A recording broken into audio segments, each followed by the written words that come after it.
follow in Bonar and not Bonar. So thank God for not laughing at the joke, because that would be really disgraceful. So first of all, I would like to ask the crowd, how many people here belong to the building or the construction industry? Okay, I see one hand up there. Anybody else? Okay, so, sir, can I please have your name? Okay, Mr. Anand, I encourage you to ask questions during the presentation because we have very limited time and I will be presenting really brief stuff. So I will ask everyone who has got questions to, just ask questions so that I answer more questions and do not really speak a lot. So, although in Bonar, we are a performance materials company, we do a lot of performance materials for cost-effective, speedy, safe, and hazard-proof construction. And we were established in 1903 in London, and a registered office is in Dundee, and we've got a headquarters in London. Advil is the brand that is doing fibers for us. All day today we have been talking about fibers for telecom applications. But today I would like to talk about fibers. What is the kind of magic that they can do to the building and construction, given that we are having projects worth billions and trillions of dollars coming up? How can we economize the construction on those projects using these kind of fibers? So of course, if you look at a smart city, it is the key elements of infrastructure are, really listed. What are the kind of infrastructure that might be needed? And of course, to support infrastructure, you need quality in concrete and quality in your construction.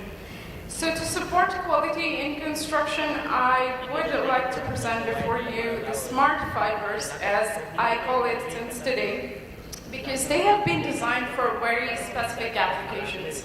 And also the people who are from the IT, I would encourage you to, give me ideas on how to link both these technologies to have a hazard-free smart city. So first, I would like to tell you that all the kinds of fibers that we do are synthetic in nature, inert in nature, and they are by the brand names as given there. Okay, so the first brand that we have is called Dures. Now, what Dures does is basically replace the steel mesh from construction. If you look at the slide, you see the risks associated with using steel mesh in construction, and given the economy right now and the coal imports going up, and again, with steel we have a lot of embedded carbon in construction that can be reduced if we go with alternative technologies like our construction fibers. If you see the risk, the increasing risk is in the order of corrosion of structures, the transportation of steel, because this morning I was coming from the airport, there was a truck right in front of my taxi with steel bars pointing out in front of my windscreen. And at the moment my driver would have pressed an emergency brake, either he would have been dead or either I would have been dead. So this is, the risk associated with the transportation of steel fibers. If we have something to replace that in construction, which is more eco-friendly, which is reducing the carbon content, I think why not go for it? You also see a lot of health and safety issues there. That is a worksite labor. It is a picture from India. And he has been injured while a steel rod has gone on top of his head through and through. And thank God he's still alive. But yes, these kind of unfortunate incidents happen. And it also happened with me in New Delhi. While I was walking on a construction site, there were steel rebars pointing like this. And I accidentally tripped. If I would have tripped like by half a meter more, I would have, placed my chin or my throat into that sticking out steel rebar. So again, cost. So this is the increasing order of addition of risk to using steel mesh in construction. Now, how do we eliminate steel mesh from construction? How do we have steel-free construction by reducing the carbon content in our construction by up to 60%, as high as 60%?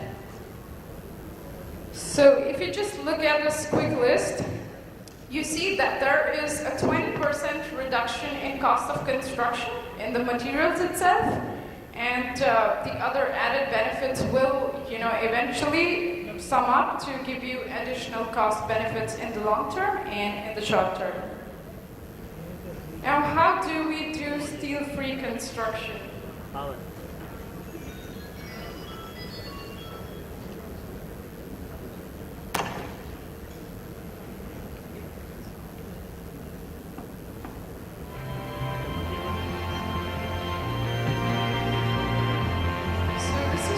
Video to show you how you can construct steel-free in some of the applications and have better construction in terms of sustainability.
It has got our high-performance construction fibers in them, and you see this process is much more quicker.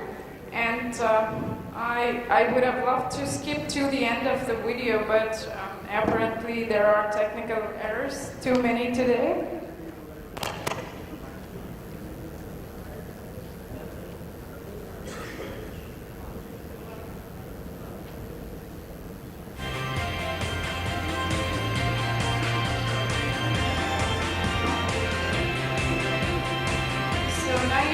Time overlay that will actually show you how much it is the reduction in timeline of the project.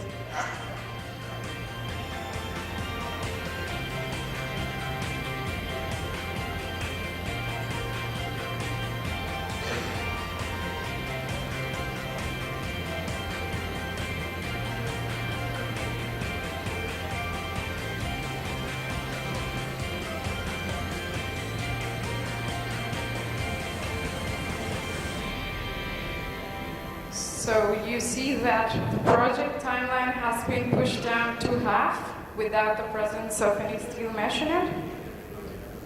Again, there are some more videos that I would like to show you, but I will respect time and move on to the next application. The fire hazards and how to prevent our concrete structures from coming down if there is a fire. If you look at these pictures and these numbers, they are strikingly amazing. The maximum amount of accidents happening are in residential townships, and which is why we need to protect, again, our structures from coming down altogether and staying intact, holding structural integrity, and having a good performance for the rest of their life after the fire.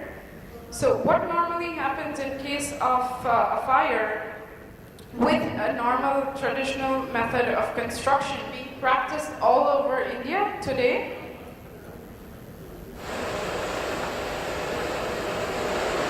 Normally, if there is a fire, there will be a concrete explosion following that, maybe in the first 5 or 7 minutes of the fire.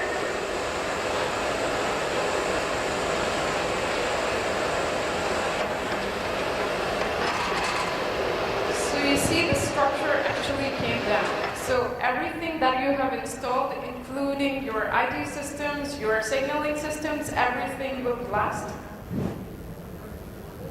So again, it will come off with the flying chunks of concrete because of the pressure, and then again, we will have this whole structural collapse at one point of time. Now this is our testing with our specially designed fibers to prevent the structure from falling down or collapsing in case of a fire. These are the testing panels that are being torched for 3 hours at a temperature of about 1200 degrees Celsius.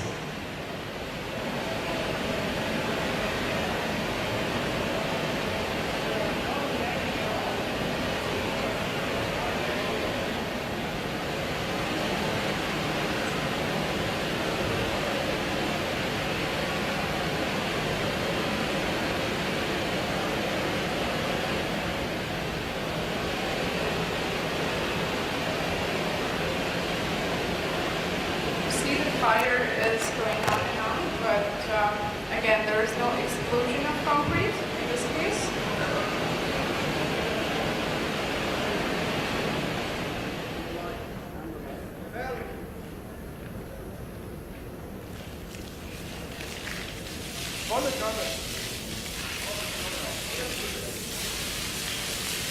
See, even after the fire has been extinguished and there is a lot of thermal shock to the structure does not come out. So again, we have these major problems wherever I go. These cracks follow me, any part of the world. And our poor building practices have led to some of the greatest incidents, like, poor control in seismic zones. If you already have a crack in your building structure and you are in a high-risk seismic zone like Gujarat itself, then you are going to have immediate structural collapse with that kind of seismic, again, loading that can happen at higher Richter scales. And again, for this, I would suggest that we go with the option of fibers, because steel mesh or steel rebar will not help you have the kind of control if there is a seismic activity. So again, you've got all the factors checked in. You are building safer, you are building carbon-free, you are building better in almost every terms, you are saving cost and saving time. So this is how we would normally function, but I would skip that, and that's the end. So any questions I would like to take? You see, is it I'm Anand Prasad, Vice President of Capacity Infra Projects Limited. We are into high-rise and super high-rise premium realty apartments in Mumbai. We are currently executing projects worth in excess of 5,000 crores and a built-up area of in excess of 450 lakh square feet. The kind of technology you are showing how is it able to move up? It is some kind of, you know, you have done some work on a, you know, flat bed kind of way. How it, you know, translates as to why our kind of structure. Okay, for multi-story, we can have a partial replacement because you still need to have the structural steel in there for the bending moment distribution. And also, what happens is that when you do partial replacement, your structure becomes lighter. So the total dead weight of your structure will actually reduce. So you can do the partial replacement as you move higher up on the building story. See, the internationally practiced system today is, you know, various kind of formworks available. Table formwork and, you know, many more. There is a certain, they provide a certain speed to the structure building, which goes, you know, there is a turnaround time of, you know, 5 days. You know, building one floor, 5 days to 21 days. By this, you know, jump formwork system. But how can both can possibly be married? You know, your system, but again you are saying that, you know, use our you know, this technology or this material, and as well as you know, reinforced steel which we use. There's no brick system anymore. You know, this high rise which we built, 30-story, 40-story, and we are building one of the topmost, you know, structures in total 71 residential floors, 4 fire floors, and 5 podiums and 6 basements. In all added together, 308 meters, 91 floors. So those structures cannot be, you know, issue of those structures cannot be addressed by such technology which you are talking about. There, when you told me that you have got 6 basements underground, am I correct? Yeah. So when you've got 6 basements underground, the risk of a fire is something that you need to talk about more, because, you know, in case if you have got the fire at the basement, and if you are using the current codes of practice, that is the IS 456 in India, what is going to happen is, if you look at the history of fire, the spalling depth, you know, in case of any fire, has always been greater than 100 millimeters. What we follow, according to IS 456, is only 40 millimeters of extra cover to stop explosive spalling. And if the source is petroleum, then we do not have a fire curve in place. So again, the application can be really, you know, project specific. For example, you told me the basement application. You might be going in with extra cover. You can just get rid of the extra cover and the sacrificial secondary crack control steel to actually, you know, be replaced by the special fibers. They're called ignis, and they will help you control all this spalling. See, there is a. I'll just one more question. You see, there is an existing system of firefighting already in all these buildings, which takes care of in terms of snorkel, which automatically takes care of the unique cooling of the building. So that way, this application, you know, maybe if we talk more on the issue, some kind of marrying of both technology can be possible. But outrightly, I think there is some questions to be discussed later on this issue. I would love to do that sometime later. Thank you. Thank you very much, and thank you, Master of the Ceremony.